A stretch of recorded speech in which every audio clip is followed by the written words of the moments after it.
Hey everyone! Today I'm diving into something that's been creating a buzz in the content creation world, TubeGorilla AI.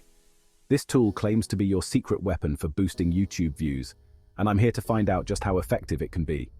So, what is TubeGorilla AI? It's an innovative software that leverages artificial intelligence to increase the visibility of your YouTube videos.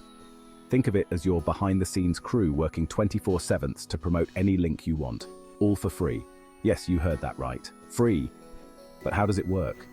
TubeGorilla AI analyzes your video content and optimizes it for YouTube's algorithms.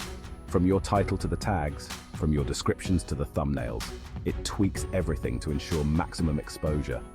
Now you might be wondering, does it really make a difference? Well, let me share some numbers. Users report an average increase of 70% in their views after using TubeGorilla AI for just a couple of weeks. And the best part? It's not just about views. It's about engaging the right audience that actually cares about your content.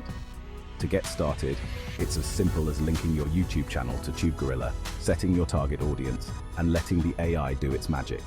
You keep creating, TubeGorilla handles the promotion. I know what you're thinking. What's the catch? Honestly, the only catch is that you need to keep your content engaging and high quality. TubeGorilla will amplify your reach, but the content's impact, that's on you. So, whether you're a seasoned YouTuber or just starting out, TubeGorilla AI seems like a no-brainer to at least try out. Amp up your YouTube game, reach wider audiences, and maybe, just maybe, watch your channel grow beyond your wildest dreams. That's a wrap for today's deep dive. If you've got thoughts or experiences with TubeGorilla AI, drop them in the comments below. Don't forget to like, share, and subscribe for more content tips and tricks. Catch you in the next one.